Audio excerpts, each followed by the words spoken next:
வணக்கம். இது காலை நேர பிரதான செய்தி அறிக்கை. விரிவான செய்திகளுக்கு செல்ல முன்னதாக முதலில் தலைப்புச் செய்திகள்.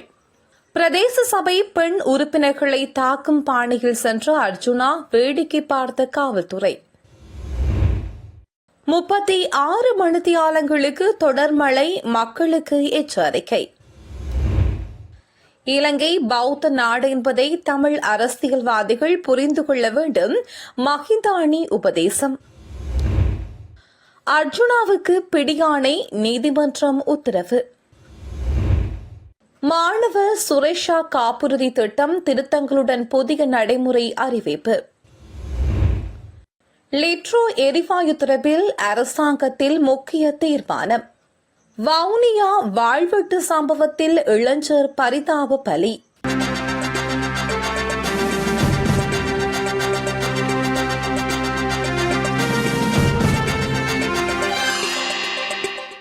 ஊவா மாகாணத்திலும் அம்பாறை, மட்டக்களப்பு, மாத்தளை, நுவரெலியா மற்றும் அம்பாத்தோட்டை மாவட்டங்களிலும் சிறிதளவு மழை பெய்யும் என வளிமண்டலவியல் திணைக்களம் தெரிவித்துள்ளது.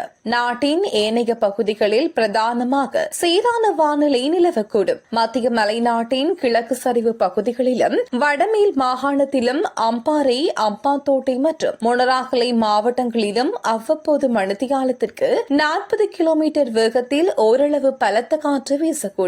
மேல் சப்ரகமுக மற்றும் மத்திய மாகாணங்களிலும் காலி மற்றும் மாத்தறை மாவட்டங்களிலும் சில இடங்களில் காலை வேளையில் பனிமூட்டமான நிலை காணப்படலாம் என வளிமண்டலவியல் திணைக்களம் குறிப்பிட்டுள்ளது. கடந்த சில நாட்களாக பெய்த மழை மற்றும் வடகிழக்கு பருவப்பெயர்ச்சியுடன் எதிர்காலத்தில் பெய்யக்கூடிய மழையையும் கருத்தில் கொண்டு தேசிய கட்டட ஆராய்ச்சி நிறுவனம் விடுத்துள்ள மண் சரிவு அபாய முன்னறிவிப்பு மேலும் நீட்டிக்கப்பட்டுள்ளது. இதற்கமைய 2 மாவட்டங்களைச் சேர்ந்த 8 பிரதேச செயலாளர் பிரிவுகளுக்கு 3ஆம் கட்டத்தின் கீழ் வெளியேறுவதற்கான சிவப்பு எச்சரிக்கை விடுக்கப்பட்டுள்ளதாக தேசிய கட்டட ஆராய்ச்சி நிறுவனத்தின் விஞ்ஞானி சுமிந்த ரத்நாயக்க தெரிவித்தார். கண்டி மாவட்டத்தின் தொலுவ, உடும்பர, மினிப்பி மற்றும் மெததும்பர ஆகிய பிரதேச செயலாளர் பிரிவுகளுக்கு, நுவரெலியா மாவட்டத்தின் மத்துரட்ட, நில்தண்டாகின்னு, ஹங்குரகேத்த மற்றும் வலப்பனை ஆகிய பிரதேச செயலாளர் பிரிவுகளுக்கு இந்த அறிவிப்பு அமுலில் உள்ளதாக அவர் குறிப்பிட்டார். அத்துடன் 2ஆம் கட்டத்தின் கீழ் 5 மாவட்டங்களைச் சேர்ந்த 35 பிரதேச செயலாளர் பிரிவுகளுக்கு அவதானமாக இருக்குமாறு அறிவுறுத்தல் விடுக்கப்பட்டுள்ளது. வலிகாமம் தென்மேற்கு பிரதேச சபையின் பெண் உறுப்பினர்கள் 2 நாடாளுமன்ற உறுப்பினர் ராமநாதன் அர்ஜுனா தாக்குகின்ற பாணியில் சென்ற விடயமானது சர்ச்சையை ஏற்படுத்தியுள்ளது. இதுகுறித்து மேலும் தெரிய வருகையில், சண்டலிப்பாய் பிரதேச செயலகத்தின் அபிவிருத்தி ஒருங்கிணைப்பு குழு கூட்டமானது நேற்றைய தினம் ஒருங்கிணைப்பு குழு தலைவர் ஸ்ரீ பவானந்த ராஜா தலைமையில் இடம்பெற்றது. இதன்போது நாடாளுமன்ற உறுப்பினர் ராமநாதன் அர்ஜுனாவுக்கும் வலிகாமம் தென்மேற்கு பிரதேச சபையின் தவிசாளர் ஜெசிதரனுக்கும் இடையே கடுமையான வாக்குவாதம் இடம்பெற்ற நிலையில் கூட்டமானது நிறைவுக்கு கொண்டுவரப்பட்டது. இந்த நிலையில் வெளியே வந்த நாடாளுமன்ற உறுப்பினர் ராமநாதன் அர்ஜுனா 2 பெண் உறுப்பினர்களுடன் வாக்குவாதத்தில் ஈடுபட்டார்.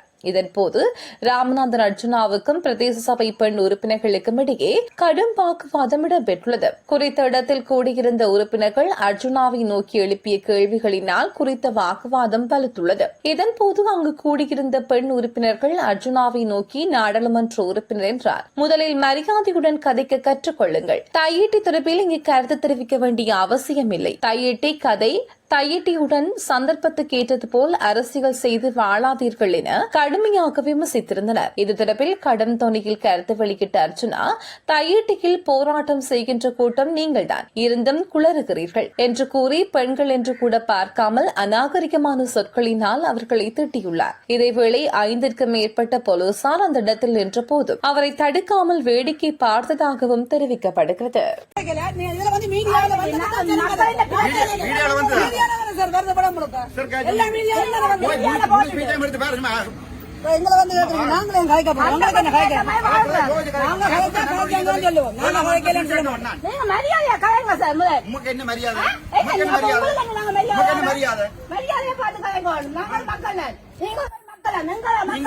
நீங்க கட்சிக்கு போய் நக்குறாங்க சரிதானே? நாங்க இங்க கட்சி பாத்துட்டு உங்களை உள்ளே காட்சி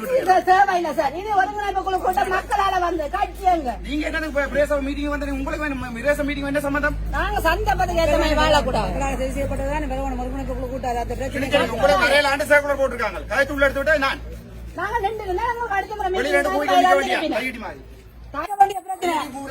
கையிட்டு அங்க கலைக்க வேண்டிய பிரச்சனை அங்கதான் மக்கள் அவரத்தை பத்தி அங்க வந்து கலைக்க வேண்டிய பிரச்சனை அதை வந்து மக்கள்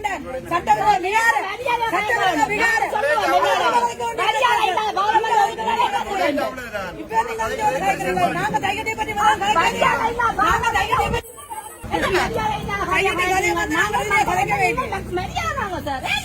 நீங்க மக்களில நீங்கள் கட்சிகளுக்கு கொடி தூக்குறாங்க சரிதானே? நீங்க மக்களில மக்கள் சரிதானே? நீங்க மக்களில நீங்க கட்சியில கொடி தூக்குறோம் அங்க இங்க போறதுமா நீங்க ஒரு மக்கள் இங்க இல்ல எல்லாருக்கும் தெரியும் என்ன ஆணி மக்கள்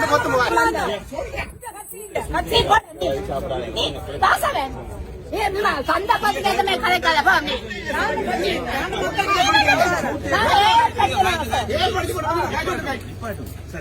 நாங்க படிச்சோம் விழாந்தா நாங்கள் பிறந்த விழாந்தா நாங்களும் என்ன சொல்றீங்க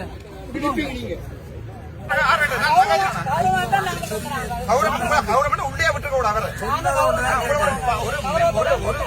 மெம்பர் மரியாதையில எல்லாரும் எடுத்து உள்ளுக்குள்ள விட்டா நாய்க்குள்ள காட்டி கொண்டிருக்கீங்க நீங்க உள்ள வந்து காய்க்கிறாது மக்கள் கண்டனத்துக்கு எல்லாம் போயிடாது அப்படி எல்லாம் வந்திருக்கிறாரு பாத்துறான் நீ பாமன் உங்களுக்கு காட்டி சேவல் பாத்துறேன்னு சொல்லிக்கிறேன் கடந்த ஆளும் கவர்மெண்ட் சர்க்கிள் வந்தா டிஎஸ் வந்து சொல்றதான் செய்யும். நீங்க நிஜம் செய்யலாம். நீங்க மெம்பர் 30 வாக்கு எடுத்தோம் 30 வாக்கு எடுத்து நாளைக்கு சொன்னா நடவடிக்கை சொல்லு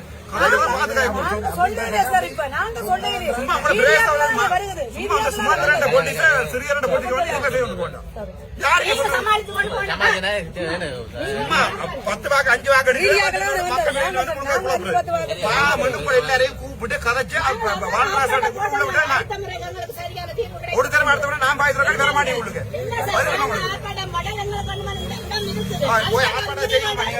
தையிட்டிய நாசம் வாங்குறீங்க. இந்த சும்மா குளர்றது 10 வாக்கு 5 வாக்கு சரத்துக்கு என்ன செய்யணும் நிப்பாடு பண்ணீங்க காய்ச்சி எடுத்து விட்டது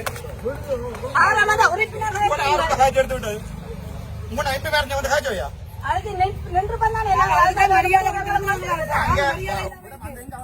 கூப்பிட வந்து காய் கட்டி கேட்ட கூப்பிடு பாமண்டு கதைச்சு இதுல நீங்க வர மீட்டிங் உள்ள அப்படி என்ன குள்ள தையடியில உங்களுக்கு இலங்கை பௌத்த நாடு என்பது தமிழ் அரசியல்வாதிகள் ஏற்க வேண்டும். பௌத்தர்களின் பொறுமைக்கும் ஓர் எல்லையுண்டு என்று ஸ்ரீலங்கா பொதுஜன பெரமுன கட்சி உறுப்பினரான முன்னாள் அமைச்சர் சரத் வீரசேகர தெரிவித்தார். ஸ்ரீலங்கா பொதுஜன பெரமுன கட்சி தலைமையகத்தில் நேற்று முன்தினம் இடம்பெற்ற ஊடக சந்திப்பின் போது அவர் மேலும் கூறியவை வருமாறு: இலங்கை பௌத்த நாடு என்பதை கஜேந்திரகுமார் பொன்னம்பலம், ஸ்ரீதரன் உள்ளிட்டோர் புரிந்து கொள்ள வேண்டும். இதனை அனைவரும் ஏற்றுக்கொள்ள வேண்டும். திச விகாரையில் நமது பௌத்த மக்களுக்குரிய வழிபாட்டு உரிமை மறுக்கப்படுகிறது. அதற்கு எதிராக கஜேந்திரகுமாரின் ஆட்கள் வந்து போராட்டம் நடத்துகிறார்கள். ஆனால் இவர்கள் கொழும்புக்கு வந்து சுதந்திரமாக கோவிலுக்கு செல்லும் நிலை காணப்படுகிறது. இலங்கை பௌத்த நாடு என்பதால் தான் இது சாத்தியப்படுகிறது. இலங்கையில் வேறொரு மதம் பெரும்பான்மையாக இருந்திருந்தால் அந்த மதத்திற்கு எதிராக செயல்பட விட்டு சுதந்திரமாக இருக்க முடியுமா? பௌத்த தர்மம் ஊடாக வழங்கப்பட்ட போதனைகளால் தான் பொறுமை காக்கின்றோம். ஆனால் அந்த பொறுமைக்கும் ஒரு எல்லையுண்டு என்பதை புரிந்து கொள்ள வேண்டும். அரசமைப்பின் 9வது சரத்தின் பௌத்த சாசனத்தை காக்க வேண்டிய அரசாங்கத்தின் பொறுப்பாகும். எனினும் அரசமைப்பு மீறும் வகையிலேயே திசவிகாரை விடயத்தில் நடவடிக்கை இடம்பெறுகிறது என்று சரத் வீரசேகர தெரிவித்துள்ளார்.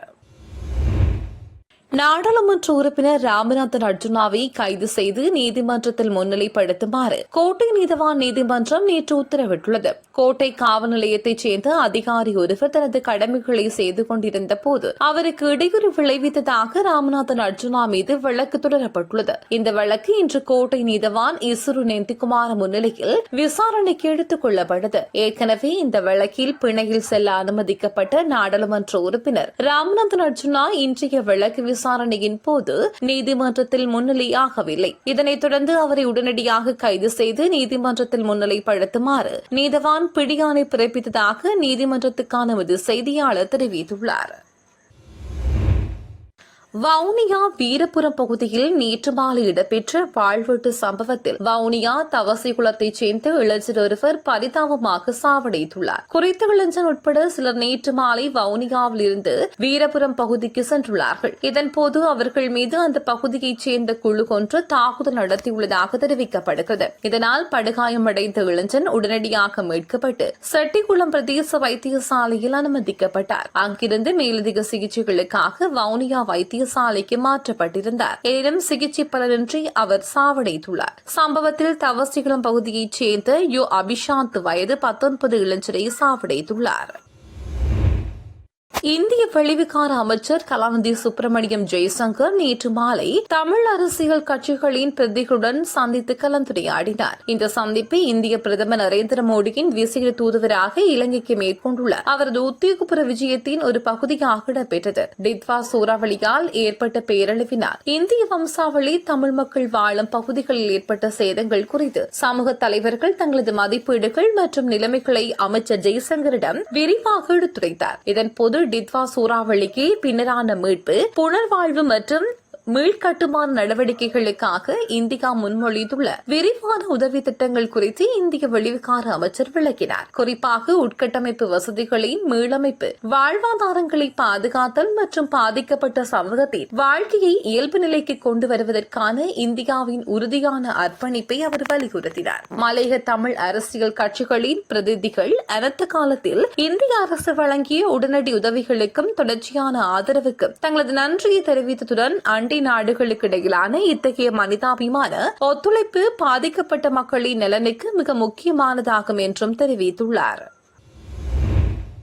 இலங்கையில் உள்ள சுமார் 40 லட்சம் மாணவர்களின் நலனை கருத்தில் கொண்டு சுரேஷா மாணவர் காப்புறுதி திட்டத்தின் முக்கிய திருத்தங்களை மேற்கொள்வதற்கு அமைச்சரவை அங்கீகாரம் வழங்கியுள்ளது. கல்வி அமைச்சு மற்றும் ஸ்ரீலங்கா இன்சூரன்ஸ் நிறுவனம் இணைந்து முன்னெடுக்கும் இந்த திட்டம் எதிர்வரும் 2026 ஆகஸ்ட் 31 வரை நீடிக்கப்பட்டதுடன் நன்மைகளை பெறுவதற்காக குறைந்த வருமானம் கொண்ட குடும்பங்களுக்கான வருடாந்த வருமான எல்லை 1,80,000 ரூபாயிலிருந்து 2,40,000 ரூபாயாக அதிகரித்துள்ளது. இதன் மூலம் பெற்றோரின் மரணத்தின் போது மாணவர்களுக்கு கிடைக்கும் காப்புறுதி பலன்கள் மேலும் பலருக்கு சென்றடைய வழிவகுக்கப்பட்டுள்ளது. புதிய திருத்தங்களின்படி முதுகெலும்பு பாதிப்பு சிகிச்சைக்காக கவசங்கள் மற்றும் செவிப்புலன் தொடர்பான உபகரணங்களை பெற்றுக்கொள்ள 75,000 ரூபாய் வரை நிதி வழங்க உத்தரவிடப்பட்டுள்ளது. அத்துடன் நீண்டகால பாரதூரமான நோய்களினால் பாதிக்கப்பட்டுள்ள மாணவர்களுக்கு 20,000 ரூபாய் வரை உதவி வழங்கப்படுவதுடன் நுரையீரல் பாதிப்பு, மூளைக்காய்ச்சல், தலசீமியா, பரம்பரை இரத்த சோகை,